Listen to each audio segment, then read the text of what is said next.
शुरू कर रहे हैं chapter number 2 acid bases and salts के कुछ इंपोर्टेंट एमसीक्यूज, जहां पर हम assertion reason case based studies के ऊपर ही बात करेंगे। चलिए शुरू करते हैं पहले क्वेश्चन से।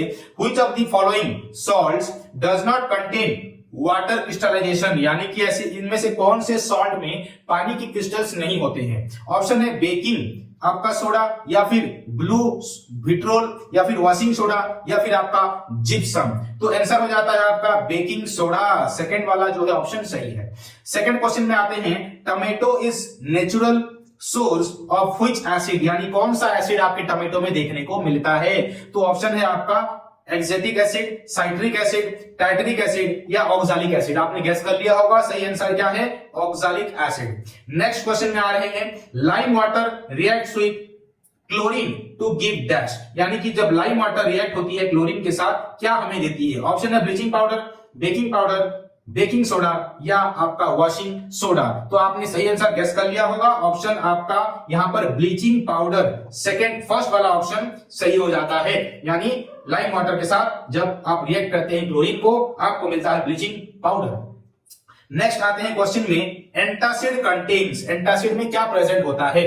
ऑप्शन है आपका वीक एसिड, या फिर आपका जो है वीक बेस, या फिर आपका स्ट्रॉन्ग एसिड, या फिर आपका स्ट्रॉन्ग बेस। तो यहां पर जो सही आंसर है आपका आंसर हो जाता है वीक बेस। यहां पर एक वीक बेस जो है वो प्रेजेंट होता है। जनरली आप बेस पता है, लेकिन याद रखिएगा एक वीक बेस होता है ये।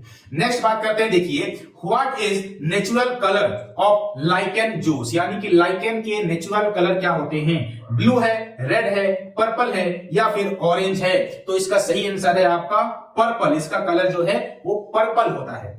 आगे बात करते हैं नंबर 6 में, देखिए which of the following salts does not contain water crystallisation, यानी कि उनमें वाटर क्रिस्टलाइजेशन देखने को नहीं मिलता। और ये क्वेश्चन हमने एक बार कर लिया है, और आपका सही आंसर क्या हो जाता है, आपका बेकिंग सोडा हो जाता है इसमें। चलिए नेक्स्ट क्वेश्चन में आते हैं नंबर 7 में, ब्राइन इज एन, ब्राइन क्या होता है, aqueous solution of sodium hydroxide, या फिर aqueous solution of sodium carbonate, या फिर aqueous solution of sodium chloride, या फिर aqueous solution of sodium bicarbonate. इसका आंसर है आपका option C, aqueous solution of sodium chloride को हम क्या बोलते हैं, ब्राइन बोलते हैं। ये चीज आपको याद रखनी है। आगे बात करते हैं, देखिए नंबर 8 में, at what temperature gypsum heated to form plaster of Paris, यानी कौन से डिग्री के टेम्परेचर में प्लास्टर ऑफ पेरिस बन जाता है जिप्सम। तो ऑप्शन है 90 degree Celsius, 100 degree Celsius, 110 degree Celsius या फिर 120 डिग्री सेल्सियस। तो यहां पे आपका जो सही आंसर है वो है आपका 100 डिग्री सेल्सियस, यानी कि ऑप्शन ऑप्शन बी जो है वो 100 डिग्री सेल्सियस हो जाता है। लेकिन नेक्स्ट बात करते हैं नंबर 9 में, the pH of gastric juice, यानी पेट में जो जूस आपका प्रेजेंट है रिलीज ड्यूरिंग डाइजेशन इज, उसका जो पीएच की बात हो रही है, लेस देन 7 या फिर मोर देन 7 या फिर इक्वल टू 7 या फिर इक्वल टू 0। तो इसका आंसर आपको पता ही होगा कि लेस देन 7 होगी, क्योंकि ये बहुत ही ज्यादा एसिडिक होती है। तो लेस देन 7 इसका आंसर हो जाएगा। नेक्स्ट देखिए बात करते हैं नंबर 10 की, which of the following is acidic in nature, acidic in nature होती है। ऑप्शन है Apple juice, soap solution, slate lime या फिर ओनली लाइम। तो इसका आंसर हो जाता है क्या, आपका एप्पल जूस जो है वो आपका एसिडिक इन नेचर होता है। नेक्स्ट आ जाते हैं नंबर 11 में, नेस्टल स्टिंग जो होती है उनकी is a natural source of which acid, यानी कि जो आर्ट्स वगैरह हैं जो उनमें जो स्टिंग में कौन सा एसिड पाया जाता है, methanoic acid, lactic acid, citric acid या फिर टाइट्रिक एसिड। इसका सही आंसर आपको पता है बिल्कुल, ये है आपका मिथानोइक एसिड। मिथानोइक एसिड को हम फॉर्मिक एसिड भी हम बोलते हैं। तो ये चीज आपको याद में रहनी चाहिए। अभी आ जाते हैं नंबर 12 में, tooth enamel is made of, tooth enamel यानी कि जो आपके टीथ हैं जो आपको होल्ड करके रखे हैं, उनके जो एनामेल्स होते हैं जो होल्ड करके रखे हैं, वो किससे बने हुए हैं, पोटेशियम से, कैल्शियम कार्बोनेट से, कैल्शियम फॉस्फेट से या फिर कैल्शियम ऑक्साइड से। इसका सही आंसर है आपका ऑप्शन सी, यानी कि कैल्शियम फॉस्फेट से ये जो है वो बने हुए होते हैं। आगे बात करते हैं नंबर 13 की, देखिए the pH of acid rain, यानी एसिड रेन का पीएच कितना होता है, बिलो 7, बिलो 6, बिलो 5.6 या फिर अबव 7। तो इसका आंसर याद रखेंगे क्या होगा कि बिलो 5.6, क्योंकि 5 पॉइंट अगर 5 होता है तो उसको हम एसिड रेन बोलते हैं। तो 5.6 से अगर कम होता है तो वो एसिड रेन ही होगा। नेक्स्ट आ जाते हैं नंबर 14 पे। Which of the following statement is correct about an aqueous solution of an acid and of a base? Option है higher the pH stronger the acid, या फिर higher the pH weaker the acid, या फिर lower the pH stronger the base, या फिर lower the pH and weaker the base. चलिए इसको आपको ध्यान में रखना है। उसके अकॉर्डिंग ऑप्शन ए में क्या दे रखा है, I and triple I, option B में double I and triple I, option C में आई एंड आई भी, ऑप्शन डी में डबल आई एंड आई भी दे रखा है। तो इसका सही आंसर क्या होगा? इसका आंसर है ऑप्शन आपका डी, ऑप्शन डी, यानी कि डबल आई एंड आई भी। डबल आई क्या है, higher the pH weaker the acid, and आपका बात करेंगे आई भी, यानी कि lower the pH weaker the base. ये चीज आपको ध्यान में रखनी है। चलिए आगे बात करते हैं। नंबर 15 में आ जाते हैं। Aqueous solution turns red litmus solution को क्या कर देता है, ब्लू में कन्वर्ट कर देता है। Excess addition of which of the following solution would reverse the change? तो रिवर्स कैसे किया जा सकता है?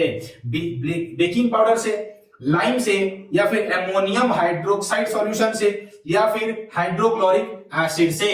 तो इसका ऑप्शन हो जाएगा क्या, बताइए बताइए? ऑप्शन डी, हाइड्रोक्लोरिक एसिड से इसको आप रिवर्स जो है वो कर सकते हैं, अगर ज्यादा एडिशन उसको कर दिया जाए तो। चलिए नेक्स्ट आते हैं। Which of the following salts does not contain water crystallisation? तो ये आपने कर लिया था ये नंबर, ये आपका सॉल्यूशन क्या हो जाएगा यहाँ पे, आपका ऑप्शन बी, बेकिंग सोडा हो जाता है। चलिए आगे बात करते हैं। ऑप्शन 4 नंबर 4 में यहां पे आ जाते हैं। सोडियम हाइड्रोक्साइड इज यूज्ड, कहां पर यूज होता है सोडियम हाइड्रोक्साइड? तो एज एन एंटासिड की तरह, एज एन क्लीनिंग एजेंट की तरह, या फिर मैन्युफैक्चरिंग सोप की तरह, या फिर अल्कालाइन बैटरीज की तरह। तो इसका आंसर होगा क्या कि मैन्युफैक्चरिंग सोप में इसका इस्तेमाल होता है सोडियम हाइड्रोक्साइड का। ये चीज याद रखिएगा। नेक्स्ट आ जाते हैं नंबर 5 में। Which is found when zinc react with sodium hydroxide? क्या बनता है? ऑप्शन है zinc hydroxide and sodium, sodium zincate and hydrogen, sodium zinc oxide and hydrogen gas, या फिर सोडियम जिंकेट एंड वाटर। इसका आंसर हो जाता है आपका ऑप्शन बी, यानी कि sodium zincate and hydrogen gas जो है वो फॉर्मेशन होती है। चलिए आगे बात करते हैं नंबर 6 की। An iron string can be treated with which will neutralise the effect of the chemical injected by the iron sting into the skin? तो यहां पर अगर हम बात करें तो कौन सा एसिड होगा, methanoic acid, formic acid, baking soda, या फिर कॉस्टिक सोडा? तो यहां पर ऑप्शन हो जाएगा आपका क्या, ऑप्शन बी, आपका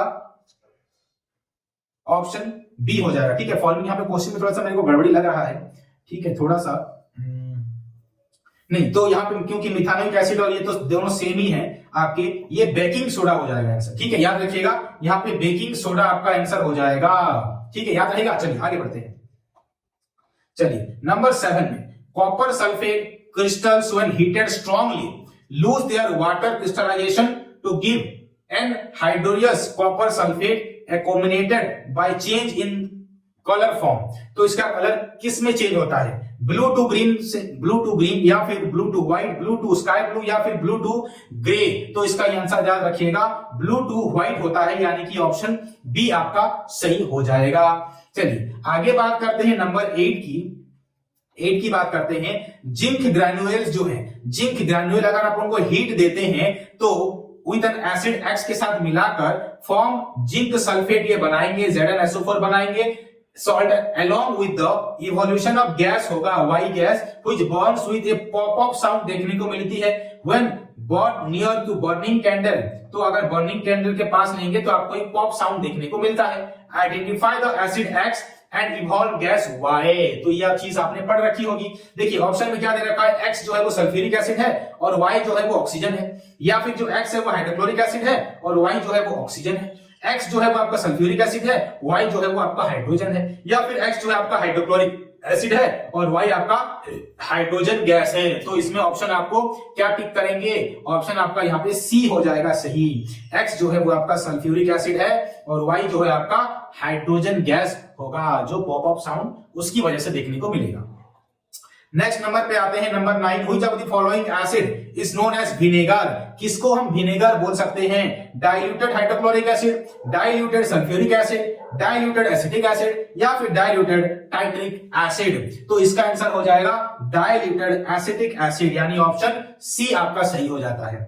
नेक्स्ट क्वेश्चन में आते हैं नंबर 10 में, what happens when excess of carbon dioxide gas is passed through the lime water। क्या होगा, lime water turns milky and then colourless, या फिर lime water turns bluish water turns milky, या फिर आपका यहां पे सी होना चाहिए और लाइम वाटर टर्न्स ब्लैकिश। यहां पे आपका सही ऑप्शन क्या है, पहला आपका सही हो जाता है कि लाइम वाटर जो है मिल्की हो जाएगी, देन उसके बाद ये कलरलेस हो जाएगी।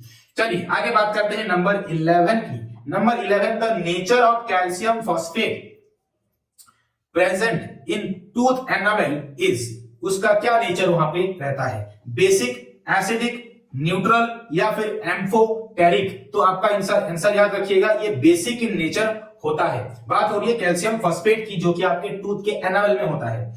नेक्स्ट नंबर में आते हैं number 12, acid reacts with metal and release dash gas. कौन सा गैस रिलीज करता है, option carbon dioxide, water, hydrogen या फिर नन। तो याद रखिएगा ये हाइड्रोजन गैस को जो है वो रिलीज करती है। Next, during neutralization reaction acid react with dash to form dash and water. पहला है metal and gas, bases and salt, non metal and salt या एसिड एंड सॉल्ट। तो आई होप इसका आंसर आप गेस कर लिए होंगे। इसका आंसर होगा बेसेस एंड सॉल्ट, ऑप्शन आपका बी सही हो जाता है। नेक्स्ट में आते हैं number 14, the range of pH of human body कितना रहता है, 7 से लेकर 8, 7.0 से लेकर 7.8 या फिर 7.2 से लेकर 8.2 या फिर नन ऑफ दी अबव। तो याद रखिएगा 7 से लेकर 7.8 जो है ये आपका सही आंसर हो जाता है। ह्यूमन बॉडी का पीएच कुछ इसी रेंज में रहता है। नेक्स्ट क्वेश्चन में आइए, देखिए gypsum is heated at dash temperature to form plaster of Paris. तो ये क्वेश्चन आपने आई थिंक कर लिया था। इसका आंसर क्या हो जाएगा, 100 डिग्री सेल्सियस में ये हो जाता है। नेक्स्ट क्वेश्चन में आते हैं number 16, when a bee sting a paste of calamine is applied because. जब आपको बी स्टिंग करती है आप कैलेमाइन जो है अप्लाई कर सकते हैं, क्यों, bee sting consist of base या फिर to neutralize the effect of formic acid injected via the bee sting या फिर बोथ ए एंड बी या फिर नन ऑफ दी अबव। तो ऑप्शन याद रखिएगा, ऑप्शन बी आपका सही हो जाएगा। न्यूट्रलाइजिंग इफेक्ट के लिए आप जो है इसको ऐड करते हैं, किसको, कैलेमाइन को। चलिए नेक्स्ट बात करते हैं नंबर 17 की, indigestion can be treated by using. क्या यूज कर सकते हैं जब आपको इनडाइजेशन होगा, ऑप्शन है एंटीबायोटिक्स, एंटीसेप्टिक, एंटासिड या फिर ऑल ऑफ दी अबव। तो आप याद रखिएगा एंटासिड का इस्तेमाल करते हैं इनडाइजेशन के लिए, एंटीसेप्टिक कब, जब आपको चोट लग जाएगी, एंटीबायोटिक्स कब, जब आपको बुखार या कुछ भी बैक्टीरियल या फिर वायरल डिजीज हो जाएगी तब। तो आपको एंटासिड को इस्तेमाल करना है जब आपको इनडाइजेशन हो रहा होगा तब। नंबर 18 में आते हैं, phenolphthalein solution bases turns into dash. Pink में बदल देता है, येलो कलर में बदल देता है, ऑरेंज में या फिर कलरलेस में। तो इसका आंसर याद रखिएगा, ये पिंक कलर में फिनोपिथालिन जो है सॉल्यूशन बेसिस को जो है वो पिंक कलर में बदल देता है। नेक्स्ट बात करते हैं number 19, an indicator is one kind of the following compound. ये किस तरह का कंपाउंड होता है, रेड्यूसिंग एजेंट है, सॉल्ट है, बेस है या फिर वीक बेस और एसिड ओनली होता है। तो इसका आंसर याद रखिएगा कि एक वीक बेस होता है और या फिर एसिड ओनली भी हो सकता है। तो ये चीज आपको ध्यान में रखनी है। चलिए अभी आ जाते हैं नंबर 20 में, a metal carbonate x on reacting with acid gives A gas which when passes through a solution Y gives carbonate black, identify X and Y। तो यहां पे आपको X को और Y को आइडेंटिफाई करना है। ऑप्शन फर्स्ट है कि जो X है वो सोडियम कार्बोनेट है, Y क्या है, सोडियम हाइड्रोक्साइड, या फिर X है आपका कैल्शियम कार्बोनेट और Y है आपका कैल्शियम हाइड्रोक्साइड, X है आपका पोटेशियम कार्बोनेट और Y है पोटेशियम हाइड्रोक्साइड, या फिर नन ऑफ दी अबव। तो इसका आंसर आप गेस करिए, इसका आंसर होगा सही ऑप्शन बी। X जो है वो कैल्शियम कार्बोनेट और Y जो है वो आपका कैल्शियम हाइड्रोक्साइड होगा। चलिए आगे बात करते हैं नंबर 21 की। A sulphate salt group 2 elements of the periodic table is white soft substance which can be molded into different shapes by making duff. Identify the salts। बहुत ही इजी है। ऑप्शन देखिए, CaSO4 dot half H2O, CaSO4 dot 2H2O, CaS2CaSO4 dot half H2O, या फिर CaSO4। इसका answer हो जाएगा क्या? Option first, CaSO4 dot half H2O जो है आपका आंसर हो जाएगा। नंबर 22 में आ जाते हैं। देखिए number 22, identify the compound X and A on the basis of reaction given below. X plus XZN जो आपका प्रोडक्ट मिला A एंड H2, तो आपको X जो है दे रखा है कि सोडियम हाइड्रोक्साइड, A आपका सोडियम जिंकेट, या फिर X आपका सोडियम हाइड्रोक्साइड और A आपका सोडियम क्लोराइड, X आपका सोडियम हाइड्रोक्साइड और A आपका सोडियम इथानोएट, या फिर बोथ A एंड C। तो इसका जो आंसर होगा वो होगा ऑप्शन फर्स्ट सोडियम हाइड्रोक्साइड होगा आपका X और सोडियम जिंकेट होगा आपका A। तो ये चीज आपको ध्यान में रखनी है। देखिए आगे बढ़ते हैं, बात हो रही है नंबर 23 की। अब name the acid present in iron and its chemical formula. तो केमिकल फॉर्मूला भी आपको बताना है। ऑप्शन है for methanoic acid, formic acid, acetic acid और बोथ A एंड B। तो ऑप्शन आपको क्या दिख रहा है? बोथ A एंड B, दोनों का फॉर्मूला भी सेम है और दोनों का नाम थोड़ा थोड़ा सा अलग ले सकते हैं। मिथानोइक एसिड एंड फॉर्मिक एसिड बोल सकते हैं, लेकिन फॉर्मूला दोनों का सेम रहेगा। नेक्स्ट आ जाते हैं नंबर 24 में। द आपका reagent used to distillise iron and chloride and iron chloride. Option है distil water, NaOH, diluted HCl या फिर वार्म वाटर। ठीक है, तो कौन सा ऐसा रिएजेंट है जो डिस्टिलाइज कर सकता है, अलग कर सकता है किसको? क्लोराइड को आयरन से। तो ऑप्शन है आपका ये सब। तो यहाँ पे सही आंसर आपको क्या दिख रहा है, क्या आपको लग रहा है आंसर होगा? NaOH। याद रखिएगा, सोडियम हाइड्रोक्साइड इसका सही आंसर है। लास्ट क्वेश्चन में आ जाते हैं number 25। Which of the following is not a base. इनमें से कौन एक बेस नहीं है? NaOH है, KOH है, NH4OH या फिर C2H5OH। तो यहां पर सबके सब आपका एक बेस होंगे, लेकिन आपके C2H5OH जो है वो एक बेस नहीं है। तो ये आपका सही आंसर हो जाता है। चलिए अभी यहां तक हमने कंप्लीट कर लिया है। अभी हम जो है एसेशन एंड रीजन में डिस्कस करेंगे अगले वीडियो में। तब तक के लिए धन्यवाद।